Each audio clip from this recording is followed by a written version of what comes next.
عليكم.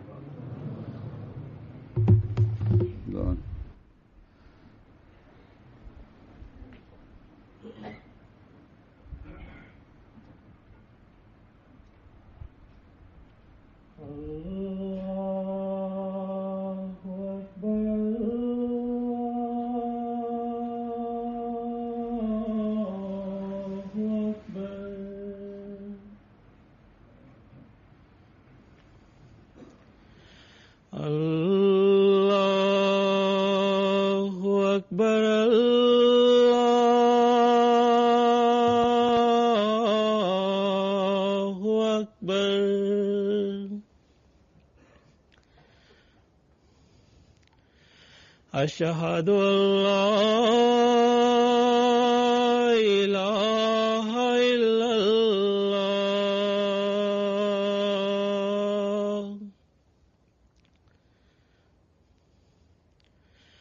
أشهد أن لا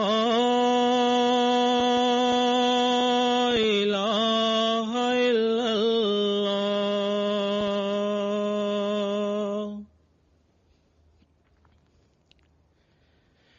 أشهد أن محمدًا رسول الله.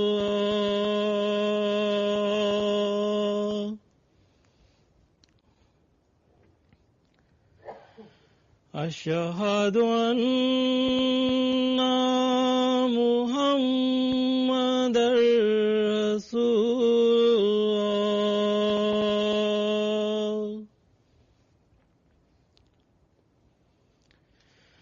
حي على الصلاة.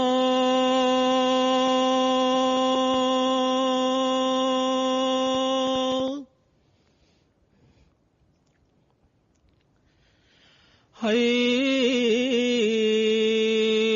على الصلاة.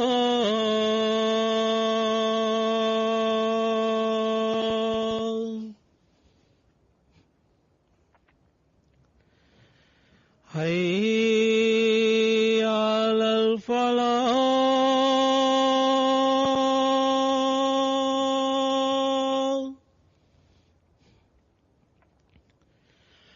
حي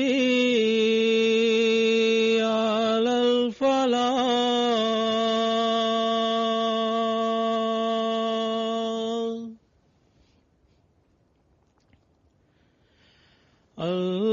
الله أكبر.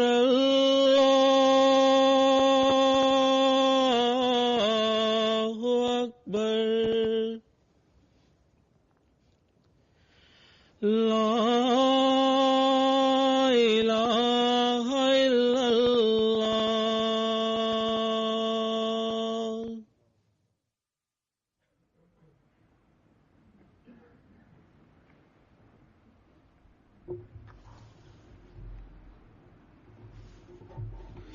السلام عليكم ورحمة الله.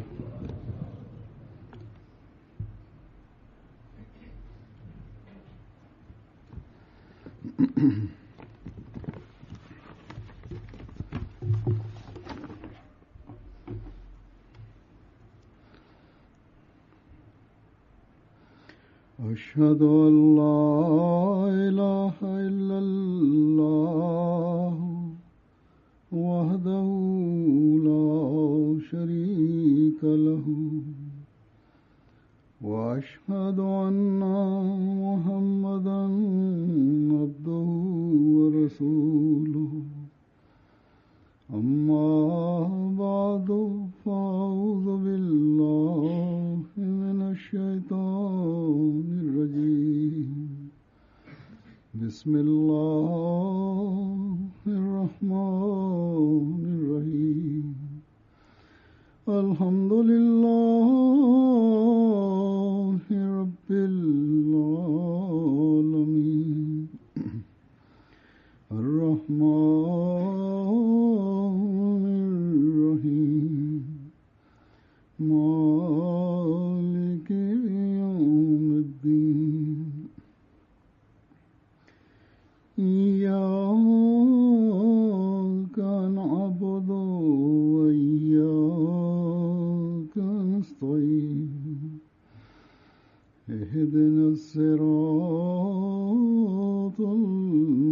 المستقيم صراط الذين أنعمت عليهم غير المغضوب عليهم ولا الضالين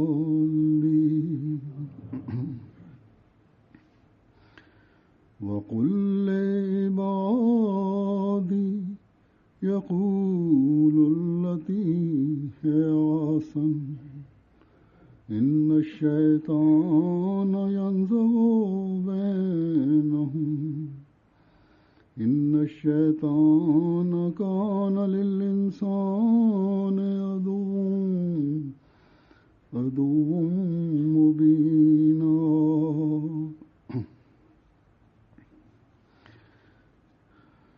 इस आयत का तर्जुमा है कि और तू मेरे बंदों से कह दे कि ऐसी बात किया करें जो सबसे अच्छी हो, यकीनन शैतान उनके दरमियान फसाद डालता है.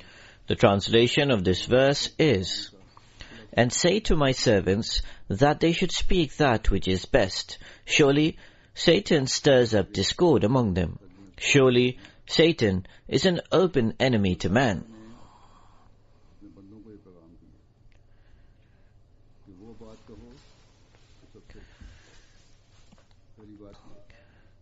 As you have heard in the translation of this verse, Allah the Almighty has sent this message to His servants, that they should say those things which are best. This is the first point. And that is best, which is best in the sight of God. This is the reason why Allah the Almighty has used the word ibadi, that my servants.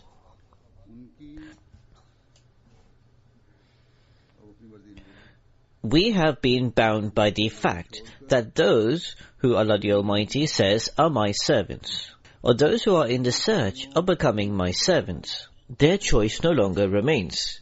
They should eradicate their own choice and search for my will. They should search for those good things and those good matters, which I, that is Allah the Almighty, am pleased with. Allah the Almighty has further explained this in Surah Al-Baqarah in the following way. وَإِذَا سَأَلَكَ عِبَادِي أَنِّي فَإِنِّي قَرِيبٌ أُجِيبُ دَعْوَةَ الدَّاعِ إِذَا دَعَانِ فَلْيَسْتَجِيبُوا لِي وَلْيُؤْمِنُوا بِي لَعَلَّهُمْ يَرْشُدُونَ.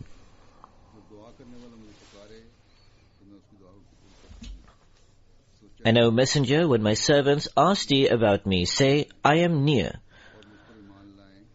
I answer the prayer of the supplicant when he prays to me, so that they should hearken to me and believe in me, that they may follow the right way.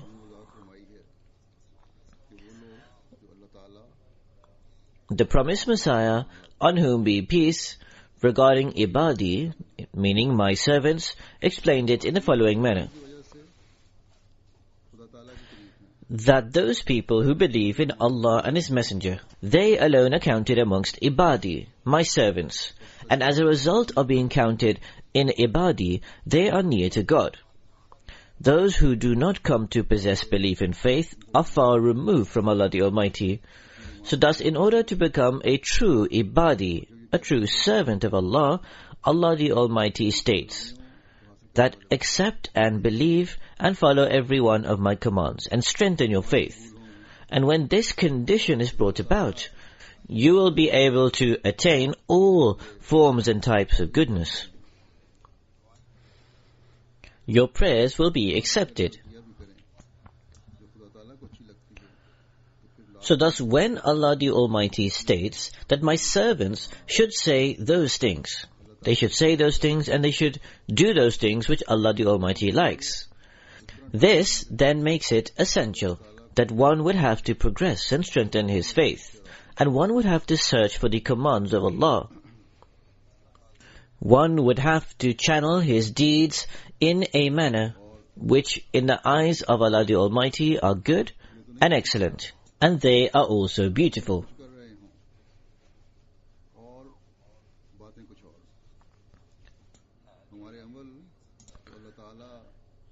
It cannot be the case that we are acting in one manner, yet what we say and our claims are something else. It cannot be that our actions are contrary to the commands of Allah, yet we are advising and counseling others in accordance with those very commands. In terms of such a disparity between word and deed, Allah the Almighty has forbidden this. Allah the Almighty states, يَا أَيُّهَا الَّذِينَ آمَنُوا لِمَا تَقُولُونَ مَا لَا تَفْعَلُونَ. That, O ye who believe, why do you say what you do not do? كَبُرَ مَقْتًا إِنَّ اللَّهِ أَن تَقُولُوا مَا لَا تَفْعَلُونَ. Most hateful is it in the sight of Allah that you say what you do not do.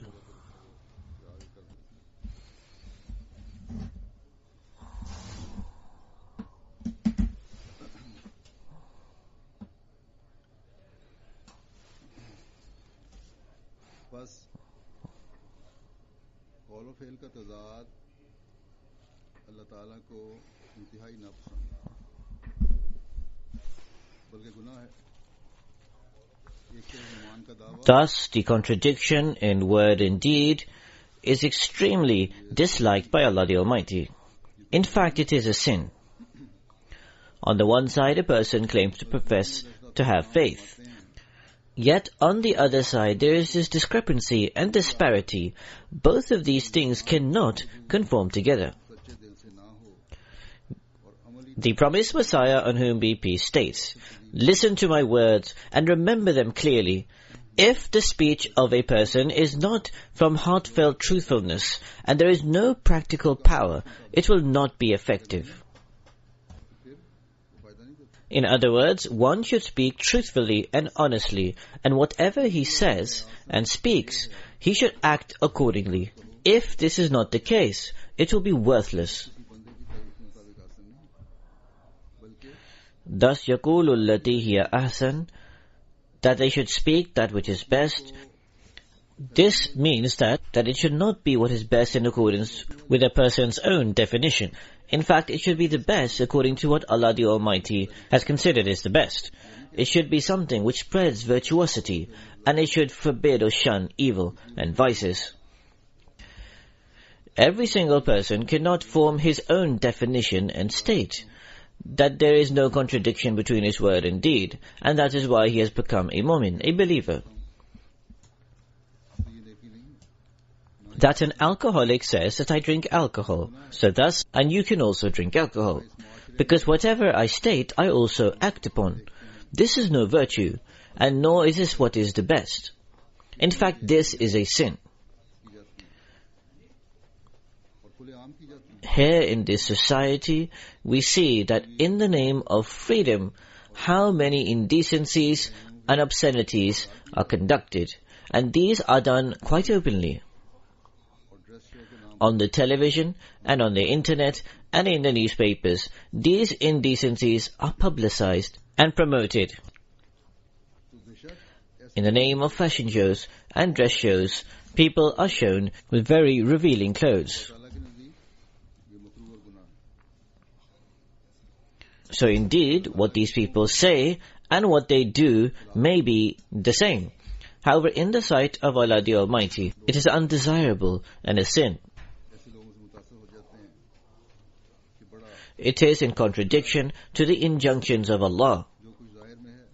So therefore some people and some of the youth become influenced and impacted by such people, and they consider that such people are straightforward and upright. Whatever they portray themselves as outside, they also are the same inside. There is no disparity between what they say and what they do. However, they should remember that the fact that they have no disparity between what they say and do is no virtue. In fact, it is to publicize and promote indecencies, and it is being far removed from Allah. So therefore, the youth who live in the society and the men and the women should make every possible effort to avoid such an environment and atmosphere. They should submit to Allah the Almighty instead, and pray to Him for always treading upon the Ihdinas Sirat al-Mustaqim, the straight and right path. they should pray to be saved from Satan. In terms of the expectations Allah the Almighty has of a mu'min, of a believer, and which He has commanded a mu'min with regards to, you should search out for that. You should search for those ahsan, those best things, and you should strive and make every endeavor to acquire them, through which Allah the Almighty bestows mercy upon His servants and indicates towards His nearness. And He explains to them the manners of pleasing Him.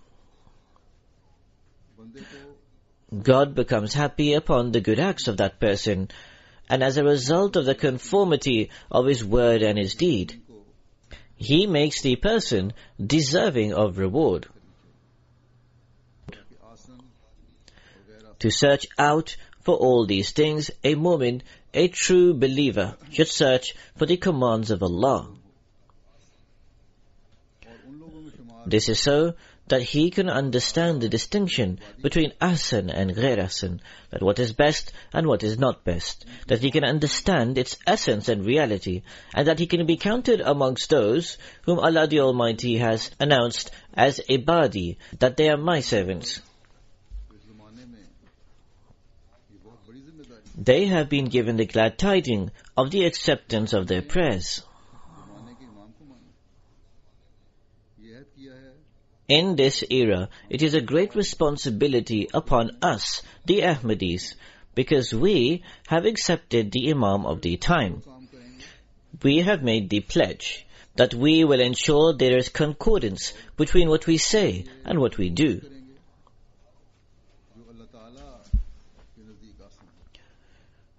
And we have pledged that we will perform every single act and every single deed and make efforts and strive to do so, which Allah the Almighty considers to be ahsan, or the best.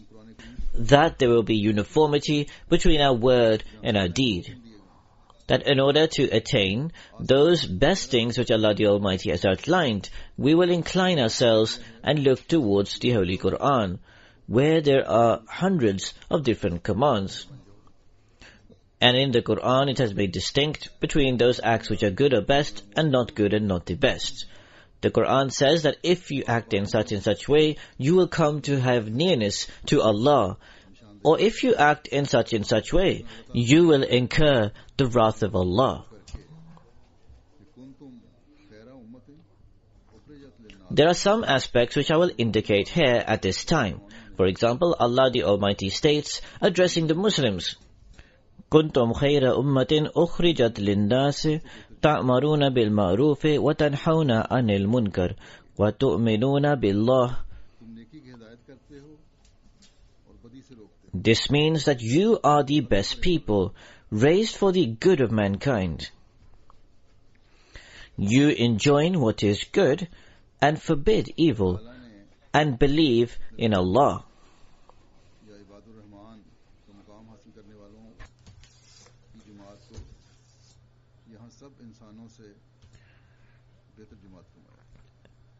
Allah the Almighty says here that those who are His servants, or the community who are the servants of the gracious God, are better than all other people. Why are they better?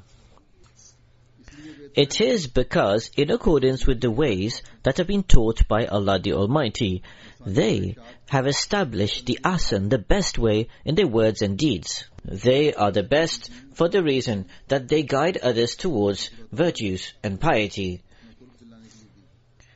Instead of following behind their selfish desires, they inculcate that guidance which Allah the Almighty has provided in order to attain nearness to Him.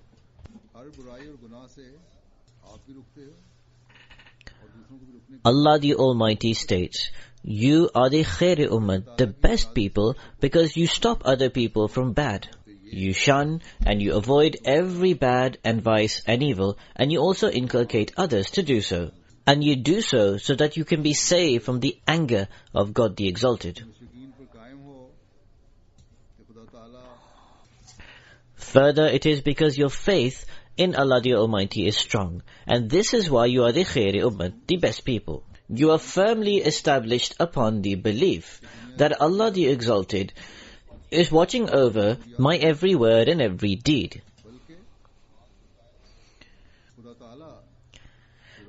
You have firm belief that the temporary gods and deities set up in the world do not fulfill my needs. In fact, it is Allah the Almighty, who is Rabbul Alameen, the Lord of all the worlds, alone who can fulfill my needs and who accepts and listens to my prayers. Further, this word and deed are such, which also informs and tells to the world that their sustenance is in establishing a connection with Allah the Exalted, and it is by following His commands and treading upon them. It is not in worldly pursuits, luxuries and endeavours. Allah the Almighty has further detailed and explained these best and good things and also the virtues and the vices. For example, Allah the Almighty has stated, وَالَّذِينَ لَا يَشْهَدُونَ الزُّورَ وَإِذَا مَرُّوا بِاللَّغْوِ مَرُّوا كِرَامًا. And those who bear not false witness, and when they pass by anything vain, they pass on with dignity.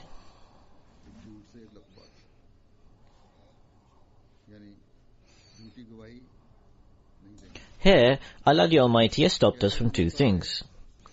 One is from falsehood, and the other is to say anything vain or useless. In other words, one should not give false testimony.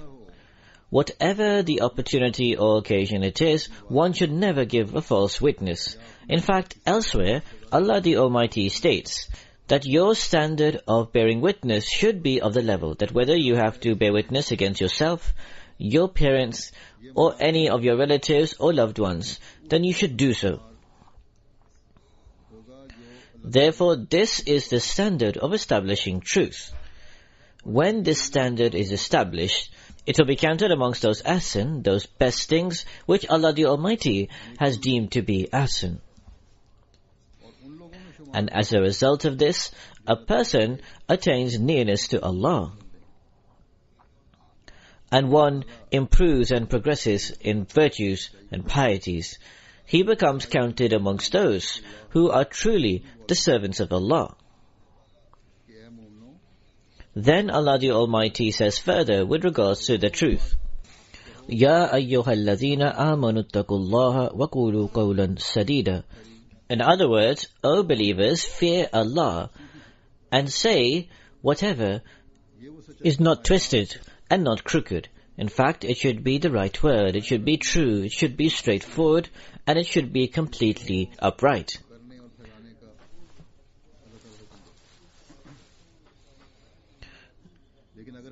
This is that ahsan, to maintain that standard of truthfulness, to establish and to spread which Allah the Almighty has enjoined. However, if we carry out a self-assessment, then we do not find this standard of truthfulness. At every step, there are selfish desires which stand in the way. If we take an assessment, how many of there are us that when required are prepared to testify or bear witness against our own selves, who are ready to testify against our parents, who are ready to bear witness against our beloved ones, and then who establish this standard that in their daily conversations, in their daily business affairs and matters, and so on, that they shun all forms of dialogue which are crooked and ambiguous. Somewhere or the other, either personal vested interests stand in the way, or the interests of near ones or relatives prove to come forth, or egotistical thoughts or desires stand in the way, and one is not prepared to accept his error or mistakes. Thus a person attempts to make dubious and ambiguous statements so that he can save himself. And this is so that he can attain his personal interests. The standard of Qawl Sadid, saying the right word, are amongst the commands of Allah the Almighty relating to what is ahsan or the best. Or it can be said that it is ahsan or the best to Allah the Almighty that truthfulness should be presented without any ambiguity and crookedness. If one follows this commandment, then from the domestic conflicts and quarrels to different societal disputes, all will come to an end. Neither will we need to go to the courts, nor will we need to go to the Gaza. The atmosphere of reconciliation and peace will be established in all directions. And in the future generations also, the elevated standard of truthfulness would become enrooted. Then alongside the counsel of truthfulness, the further inculcation has been given, that in such meetings and gatherings, where there is not honesty and truthfulness being discussed, and instead there are vulgar and vain things being said, you should get up and leave immediately. In such meetings and gatherings where they are speaking against the teachings of Allah the Almighty, do not enter such meetings. Now with regards to this vulgar and vain talk, in this era, sometimes unconsciously, in the gatherings at home or in other gatherings, this is being done. So sometimes people speak against the Nizam, the system of the Jamaat. I have said many a times that if people are speaking against the office holders, then you should present that point to me, if they are not fulfilling the obligations. However, when you say these things sitting in gatherings, it becomes vain talk, because through that no reformation comes about. All that happens is that conflict and disorder increase. Then, in this era, there are filthy or vulgar films on the TV. There are extremely filthy and obnoxious films on the internet, where there is dancing and such songs, in which some prayers are being mentioned in the name of certain deities. This is true in some Indian films. Or those deities are being exalted. Through this, the one, the greatest, and the most powerful God is being negated.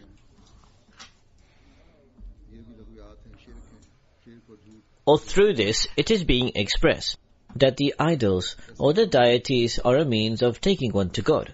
So thus these are vain things. This is shirk, associating partners with God. Shirk and falsehood are one and the same thing. Such songs should not be heard. There is then Facebook or Twitter or different means of chatting on the computer. People connect together or meet together through these things. There are such obscene and indecent things that are often being spoken about, and sometimes there are such large disputes or fights, and some youngsters even write to me informing me of what came to pass, although they were involved in it themselves. These are such things which no decent person could ever see or hear. Boys and girls of very decent and respected families are involved in these things, and they are exposing themselves. So thus for an Ahmadi to shun these things is of vital importance. An Ahmadi Muslim has been commanded that you should search for the Ahsan word, the best word. You should search for that best word, which increases you in virtues.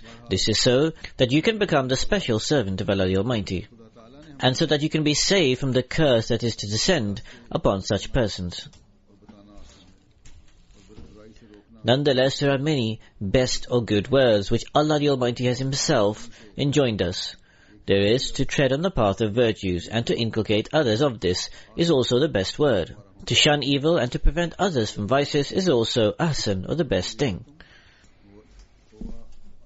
Allah the Almighty says to a true servant that you should say the best or the ahsan word. In one place, Allah the Almighty states, وَلِكُلِّ وِجْحَةٌ هُوَ مُوَلِّيهَا فَاسْتَبِقُوا الْخَيْرَاتِ.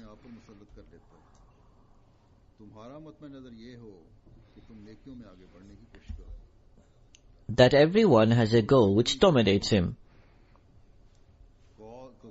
Vie then with one another in good works.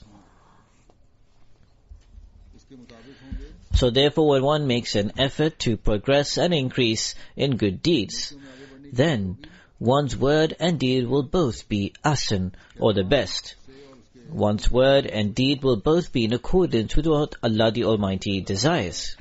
If one makes an effort to progress and advance in virtues, then most certainly one will be making an effort to safeguard himself from Satan and his attacks. In the verse of the Holy Quran that I recited at the outset, Allah the Almighty states, Inna shaytana yanzagu baynahum, that surely Satan stirs up discord amongst them, that is, amongst people. There are also various meanings of Satan. We know most of them. Satan is he who speaks against every command of the gracious God. One who is arrogant, rebellious, and inflicts harm upon others is Satan, and one who inclines others towards this is Satan. One who burns in the fire of jealousy is Satan. One who inflicts suffering and who creates doubts and misgivings is Satan. In short, as I stated, every such thing which is the best and is excellent, and which Allah the Almighty has commanded to act upon, so that Huququllah and Huququl Abad can be discharged, the rights due to Allah and to mankind. So Satan always gives instructions which are contrary to these. Nazagha or an-nazgha means satanic talk or satanic things, or suggestions or advice which are given for the purpose of inciting people against one another and to create discord. Thus Allah the Almighty states that Satan for man is aduwwun mubina, that is, an open enemy. So Allah says, if after becoming my servants, you do not say and do all those best or ahsan things,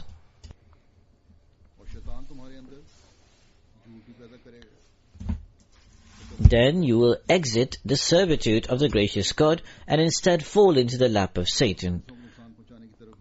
And Satan will create falsehood within you. He will create arrogance inside you. He will also produce rebellion within you. Further, he will also incline you towards harming and causing suffering to others. He will produce doubts and misgivings inside you. He will also burn you in the fire of jealousy. The Holy Prophet Muhammad, may the peace and blessings of Allah be upon him, said, just before you sleep at night, recite the last two surahs, Surah Al-Falaq and Surah An-Nas, 3 times, and blow over yourselves. This is so that you can be safeguarded from satanic thoughts, satanic doubts, and satanic vices. And this is so that after reciting this, your focus can always remain on the fact that we must remain safeguarded from this. One should pray to Allah the Almighty that protect us from this. Thus one will say the best word, and one will become in the condition of being safeguarded from Satan and increasing in virtues when the help and succor of Allah the Almighty are also alongside a person. It is when, alongside praying to Allah the Almighty, one searches out for guidance from Him, and one searches for His commands and makes an effort to be safeguarded from Satan. The promised Messiah ﷺ states that Satan, in order to lead man astray and in order to corrupt his actions, is always waiting in ambush. This is to the extent that he even wants to lead man astray in virtuous actions, and he forms plans and schemes to create discord and corruption in some way or the other. He even wants to create an element of discord in the prayers, such as pretentiousness and so on. In other words, he wants to instill such thoughts in the heart of one offering the prayers. And Satan even wants to embroil the one leading the prayer in this. So therefore, we should never be unmindful and devoid of fear of his onslaughts, because his attacks on sinners and transgressors are evident and open. They are as if his victims. However, Satan also does not desist from attacking the pious people. In some way or the other, he finds the opportunity and attacks them. Those who are under the grace and blessings of Allah the Almighty and are familiar and are aware of the intricate mischief of Satan, they supplicate to Allah the Almighty to be safeguarded. However, those who are yet weak and inexperienced, they sometimes become embroiled in this. In order to be safeguarded and to avoid pretentiousness and arrogance. There is a Malamati sect which conceals its good deeds, and they only reveal their vices. In other words, there is a sect who says, do not reveal your virtues and only reveal your vices, so that nobody can say that you are extremely pious. They think that in this manner they can avoid the attacks of Satan. However, in my view, they also are imperfect, because in their heart is also those other than Allah. If this was not the case, then they would never do this. Man becomes perfect in his knowledge of the divine and treatment of others when in his heart is free from any kind of the other. And this is the community or the group of the prophets, peace be upon them. This is such a perfect group or community, in whose hearts the concept of anything other than Allah the Almighty is completely non-existent. Through this, nobody should assume that it is only the prophets who attain this status, and thus no one should make any efforts, because none else can acquire this. On numerous occasions, the promised Messiah ﷺ has said himself that you should continue making efforts to elevate and increase your standards. In fact, the promised Messiah ﷺ said that become a wali, a friend of Allah, do not become a worshipper of a wali. Then Allah the Almighty has put before us the example and model of the Holy Prophet ﷺ, saying that it is the Uswa Hasana for you, the blessed model. Strive to follow in these footsteps. So thus, in order to be safeguarded from the attacks of Satan, one needs to make full efforts. For this, as Allah the Almighty has stated, the best word and statement is required. In every matter, one needs to keep an eye on the commandments of Allah the Almighty. Then Allah the Almighty has also taught the prayer, that the last two surahs or chapters of the Holy Quran contain a prayer to be safeguarded from every attack of Satan. Then Allah the Almighty says in another place, وَإِمَّا يَنْزَغَنَّكَ مِنَ الشَّيْطَانِ نَزْغٌ فَاسْتَعِذْ بِاللَّهِ إِنَّهُ سَمِيعٌ عَلِيمٌ. And if an evil suggestion from Satan incite thee, if Satan says any such thing to you which is contrary to the best word, then seek refuge in Allah. Pray most profusely to come unto the protection of Allah. Pray, A'udhu billahi minash shaitanir rajim. I seek refuge with Allah from Satan the accursed. And la hawla wa la quwwata illa billah. Allah the Almighty, who is all-hearing and all-knowing, gives us the hope that if one prays with sincere intention, then most certainly He listens to such prayers. Here I should also state that the fire of jealousy of Satan, which he burnt in himself, and through which he disobeyed Adam and was expelled, and then he pledged to burn mankind in this very fire. This is something which is extremely dangerous. It is this fire of jealousy which is the means of restlessness and anxiety in the society. Therefore, every single Ahmadi needs to greatly avoid and safeguard himself from this. Especially in order to safeguard oneself from this, one should bow down in prostration to Allah the Almighty with great zeal whilst weeping and crying. The attacks of Satan are of two types. One attack of Satan is in order to break man's connection with God the Almighty. The other attack of Satan is his effort to break man's connection with his fellow human beings. Whereas the Ahsan word, the best word, on the one hand, takes one towards the love of Allah the Almighty, and also, on the other hand, it leads a person to increasing his love for mankind for the sake of Allah the Almighty.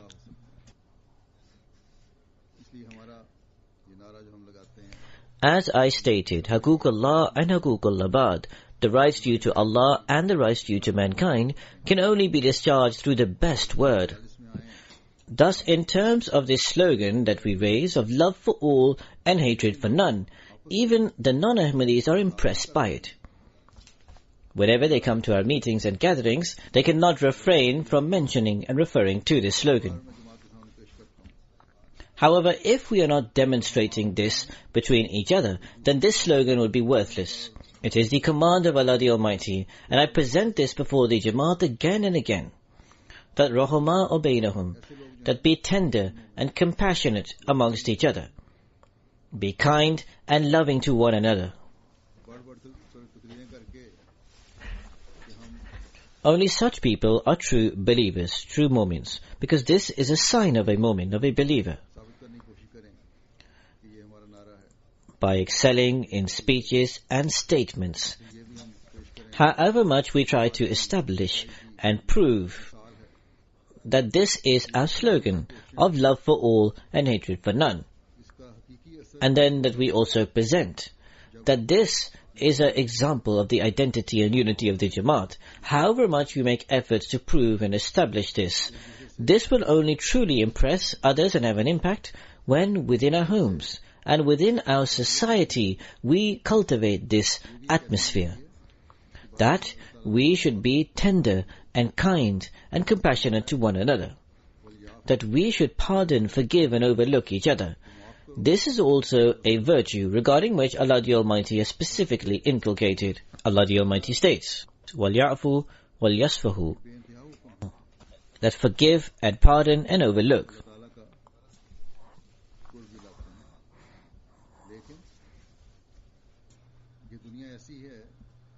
In short, there are numerous commands of Allah the Almighty which bring about nearness to Him. However, this world is such, where at every step Satan is confronted.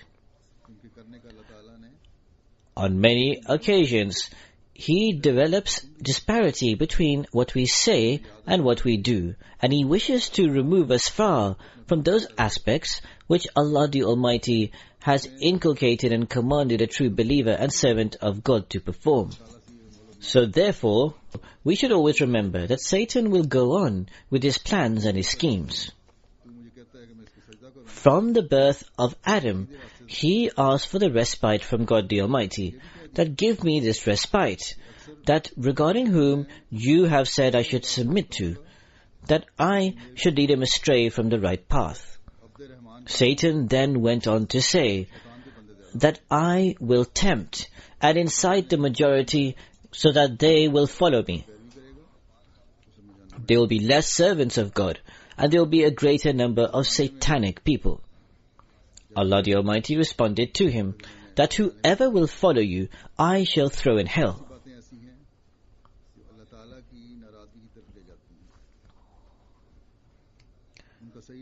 As I have cited examples previously, in this era, there are numerous things which lead one to incurring the anger of God.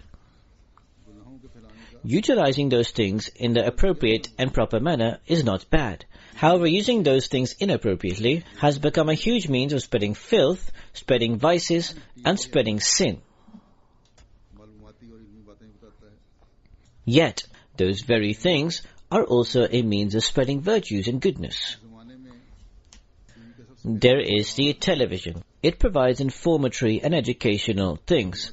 However, it also spreads and has made common indecencies. In this era, the television is best being utilized by Ahmadis, by the Ahmadiyya Muslim Jamaat. During the days of the Jalsa, I also drew attention towards this, and this had an impact upon some, who said to me that we previously did not watch MTA, Muslim Television Ahmadiyya. However, upon your reminder and upon you saying it, we have started to watch MTA, and now we regret that why did we not watch MTA before? Why did we not attach ourselves with this previously? Some even expressed that within a week or even 10 days, our standard of spirituality, our standard of faith have increased. We have now learned properly about the Jamaat. So thus once again I remind everyone, give great attention towards this. Make your homes into those which take benefit from this reward which Allah the Almighty has granted us for our tarbiyat, for our moral training. to increase our spirituality and knowledge. MTA से जोड़ें. This is so that our future generations can always remain established upon Ahmadiyyat. Thus, we should make every effort to attach ourselves with MTA. Now, apart from the Friday sermon, there are a number of other live programs which are also being broadcast, where on the one hand, they are a means of increasing one's spirituality and faith. There, they are also a means of increasing one's knowledge.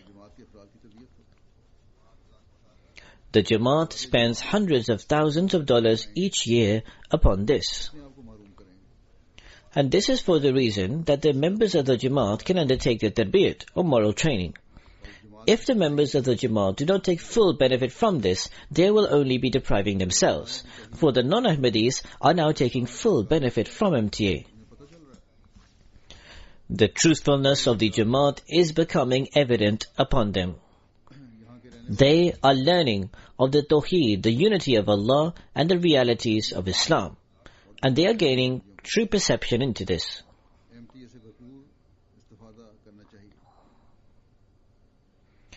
Therefore, the Ahmadis living here and the Ahmadis living anywhere in the world, they should take full benefit from MTA.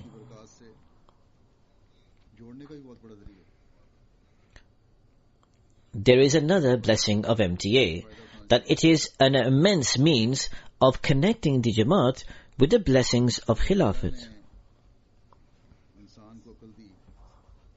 Therefore, you should take benefit from this.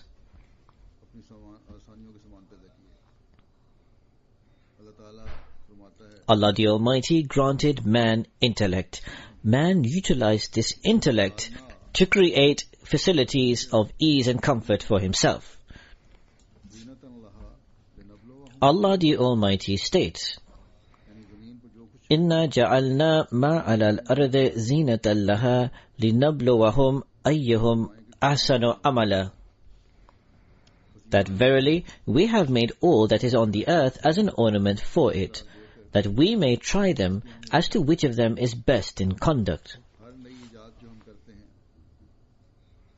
So thus here, every single thing on the earth has been deemed to be beautiful or an ornament, and its importance has been outlined.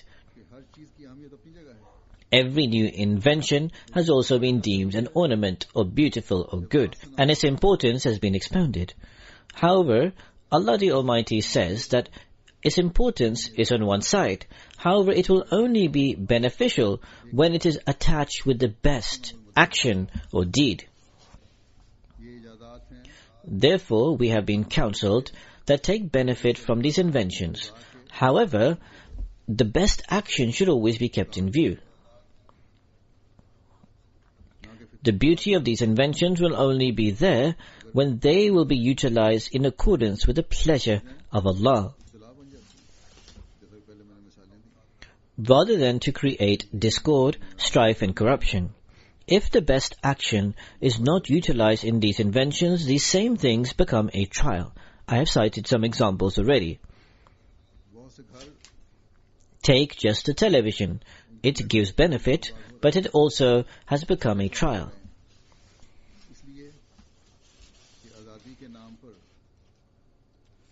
There are many homes that are being destroyed as a result of the internet and chatting, and the children are becoming corrupt. This is for the reason that in the name of freedom, those things which have been bestowed by Allah the Almighty are being utilized in the inappropriate manner.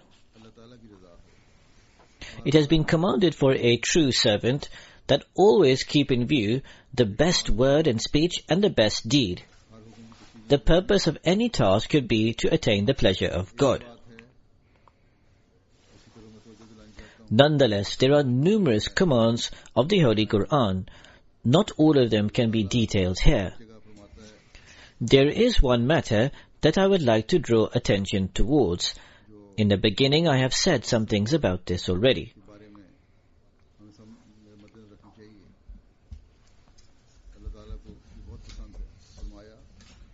We should keep this in view with regards to the best statement or best word.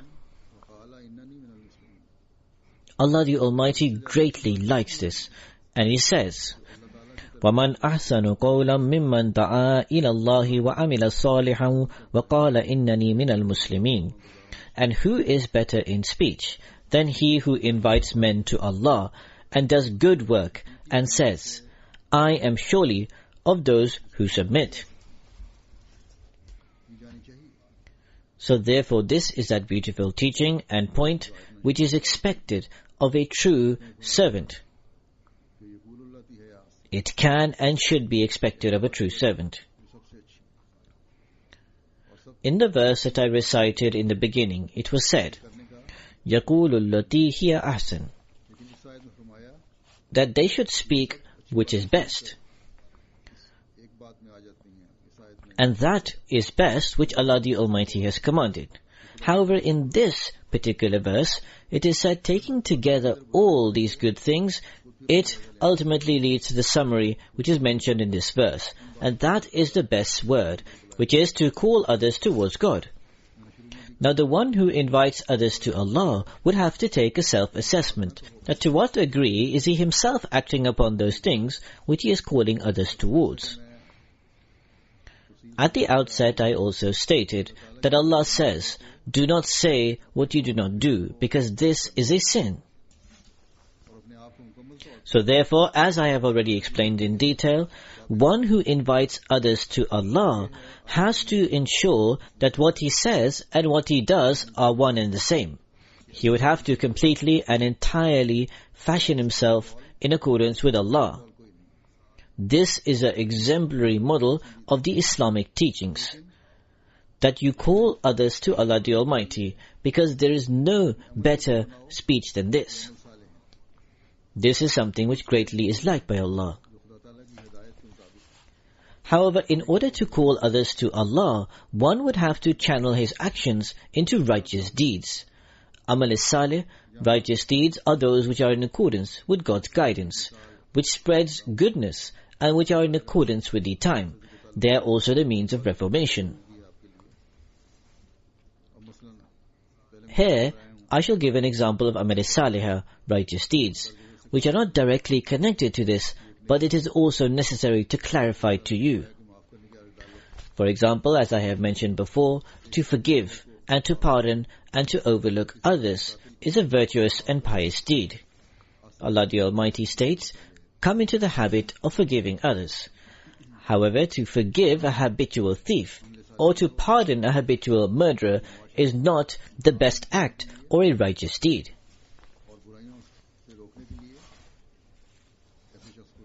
Here, Amal Salihah, righteous deed, will be that in order to safeguard the society from evil and harm, and in order to prevent vices, such a person should be punished who repeatedly commits these sins and does so purposely. There are similarly many other examples. In any case, Allah the Almighty states that there is no one better than he who invites others to Allah, who performs da'wat lillah. This is something which Allah the Almighty greatly likes.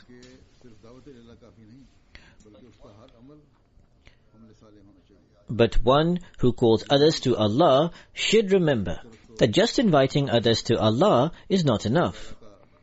In fact, such a person's every act should be Amal Salihah, righteous deed. It cannot be the case that on one side a person states that I am a special servant of God, and this is why it is my duty to convey Allah's message. Yet, on the other side, he is not fulfilling the rights of his wife and children, or that the woman is not fulfilling the due of her guardianship of the home or the moral training of her children.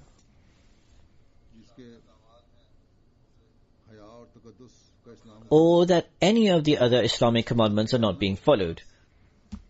There is the attire and the clothing of a woman. Islam has commanded for it to be modest and the sanctity should be intact. If that is not considered, yet the woman goes out for preaching.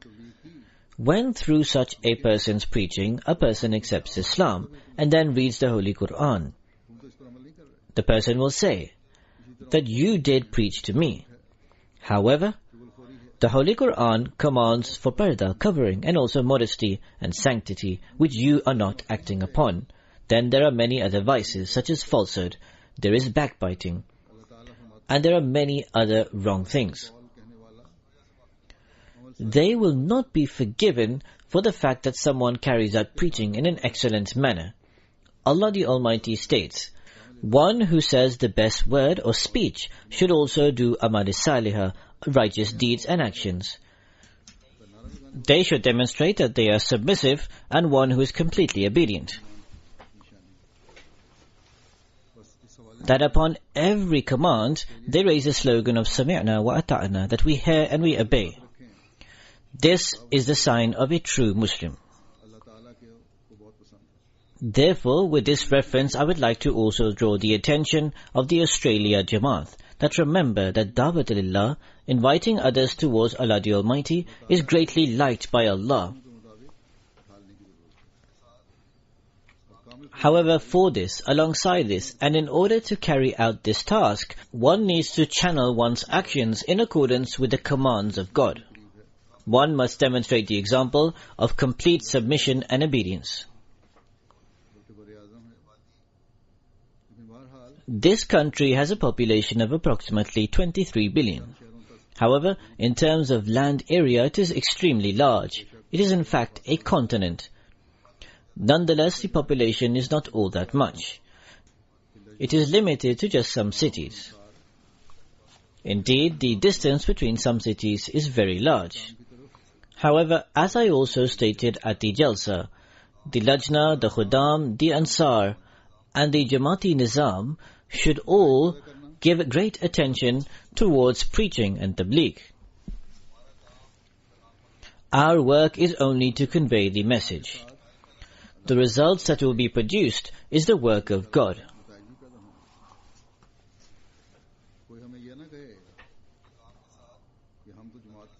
If, alongside the endeavors that we carry out, we also pray, it will inshallah also bring about results.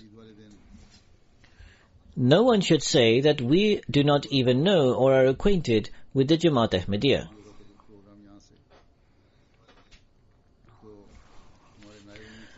By chance, on the day of Eid, I saw some of the MTA program that was in the studios from here. There, our Naib Amir Khalid Saifullah Khan Sahib said that in 1989, Hazrat Khalifa Masih Rabi, the fourth Khalifa, led the Eid and Jummah here. The mosque appeared to be very large then. He said that at the most there were approximately 250 people. He said that now, in my view, there are approximately 2,500 people. The immediate reaction then, which was also my reaction, was that Alhamdulillah, all praise belongs to Allah. We should express gratitude to God upon this, that He increased the numbers. However, when I pondered upon this, it also developed a concern in me, that after approximately 24 years, these numbers that have increased are mainly of those who have come from Pakistan and Fiji. Through preaching, perhaps only a handful of Ahmadis have come in, and even they were not looked after. In 24 years, not even 24 local Ahmadis were made. In other words, there was not even one new Ahmadi converted a year.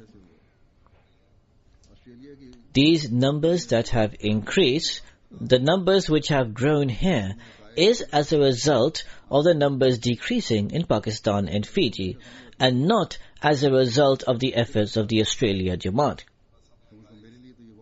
Thus, we should not close our eyes to the realities. We should always keep these in view. This is a matter of concern. It is, at least for me, a matter of grave concern.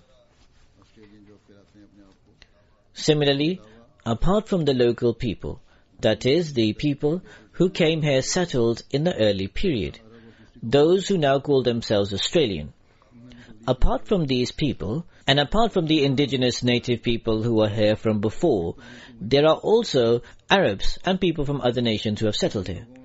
There is also a need to preach amongst them.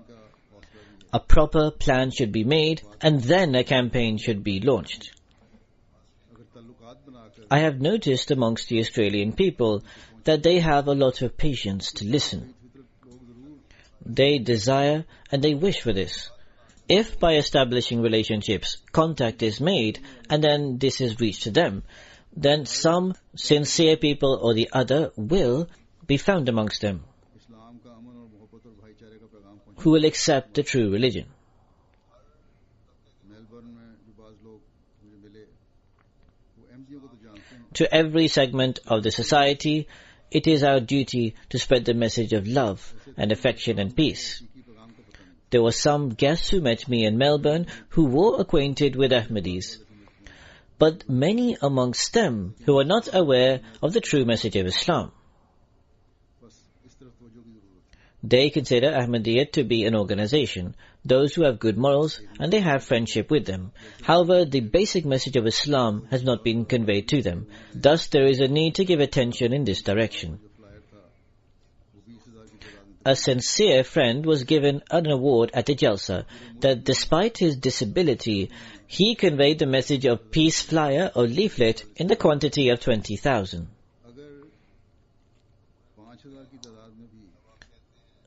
Now it is said in the entire country that you are 4,000, but I believe that the numbers are more than this.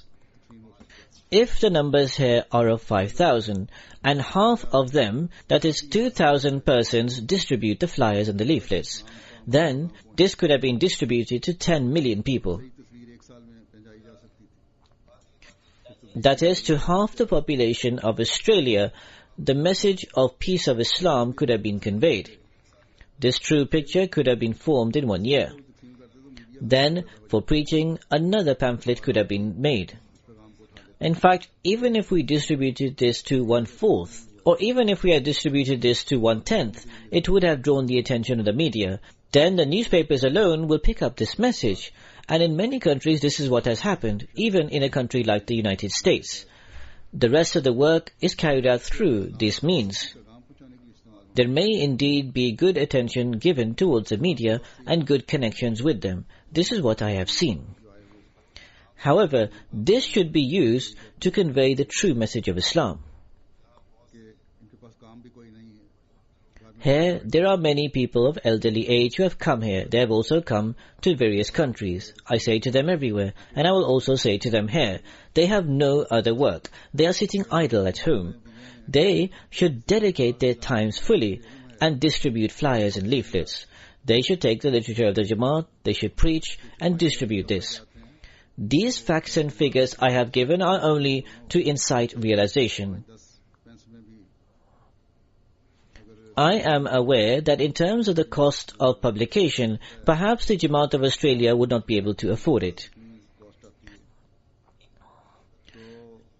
If the literature was published in bulk, which would mean it would come to around 5 or 10 cents in cost. For 10 million would require at least $500,000. But nonetheless, even if it is published in hundreds of thousands, and this can be done, this is no problem at all, then a lot of work can be carried out. The rest, as I stated, if the contact is maintained with the press, they will carry out the work. There are the endeavors of blood drives. I have heard that you already organize these. But you should associate these with the name of Islam. It is then that the peaceful message of Islam will become evident upon the world. Inshallah, God willing, attention will then be drawn, and this will open up new avenues. And most of all, for this endeavor, as I stated, Allah the Almighty states that our actions should be righteous. We should increase and advance in pieties, and our faith in God should be perfect. We should give heed towards prayers. May Allah the Almighty count us amongst those servants of Him who perform righteous deeds and who increase in pieties and submission, and may we work in accordance with His pleasure.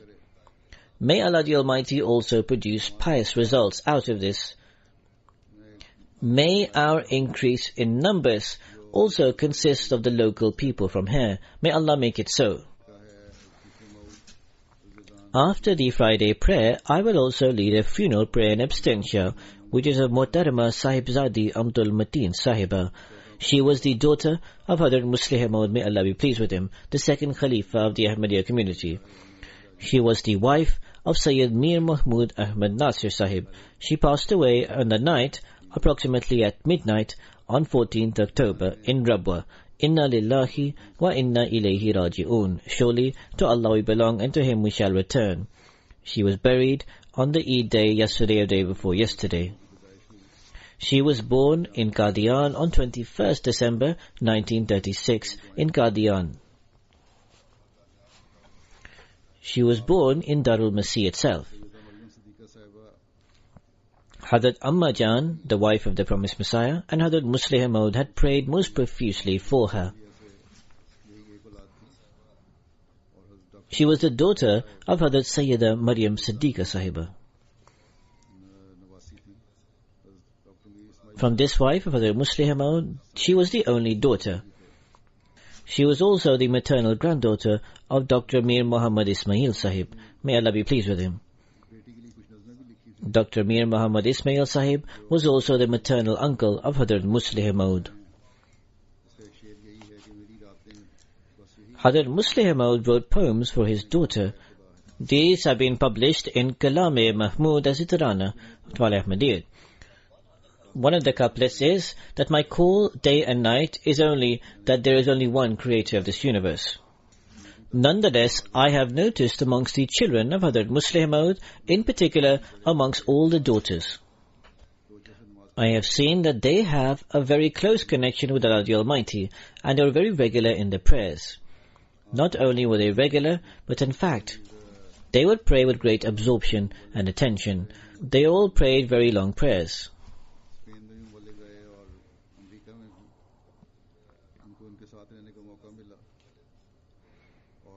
Because Mir Mahmud Ahmad Nasir has been a missionary and is a Waqf-e-Zindagi, he was a missionary in Spain and in the USA. She had the opportunity to stay with him. She fulfilled the due of being the wife of a missionary. In Spain, when Masjid Basharat was made, they were there at the time. The work of preparation and the work of making food, she did a lot of work at the time. There was no proper arrangements for this. Hazrat Khalifa Masih Rabi, the fourth Khalifa, also mentioned that the night that they slept at 3 a.m., they would be extremely happy that today Allah the Almighty has enabled them to get some sleep. They would work till late night. With the grace of the Almighty Allah, the ceremony of Masjid Basharat was extremely successful. She would herself cook food for the people in general and also for Hazrat Khalifa Masih IV, and it was prepared under her personal supervision because there was no proper langar or kitchen at the time. She stayed in California for a long period of time. There also the condition of the Jamaat was such that there was no washing machine or other such facilities. She would carry out the washing of her clothes herself and other household chores. When anyone offered for a household assistant, she would refuse. She had the habit of carrying out the household work herself. In Lajna, Markaziya, Pakistan, she served in different capacities. As a secretary, she worked. She had a connection of deep loyalty with Khilafat. She was my khala, my maternal aunt. However, the connection after Khilafat, of respect, of love, of affection and regard increased. In fact, when she came to London for the first time after, she said to someone that I am unable to speak openly before him. Even this year she had come for the Jalsa. She was quite ill. However, despite this, she came to the Jalsa in London and she met me.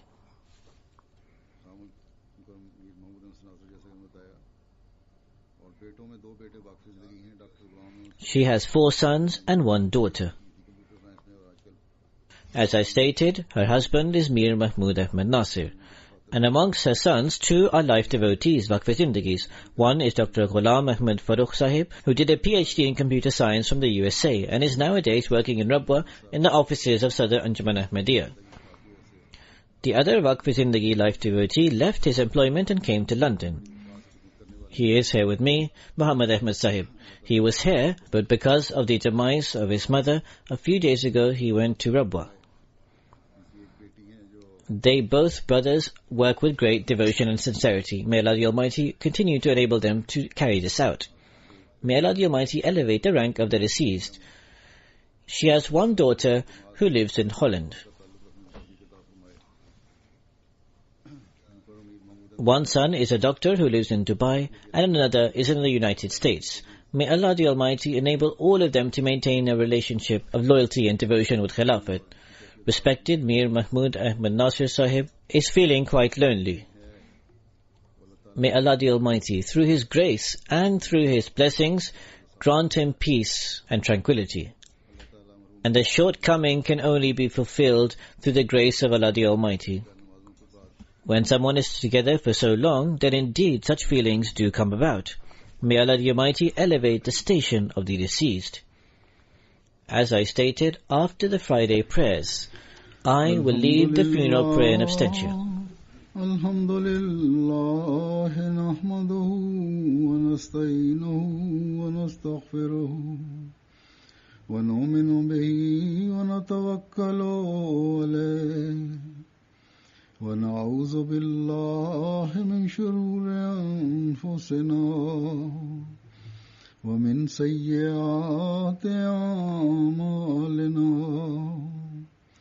من يهده الله فلا مضل له ومن يضلل فلا هادي له ونشهد أن لا إله إلا الله ونشهد أن محمدا عبده ورسوله عباد الله رحمكم الله إن الله يأمر بالعدل والإحسان وإيتاء ذي القربى وينهى عن الفحشاء والمنكر والبغي يعظكم لعلكم تذكرون اذكروا الله يذكركم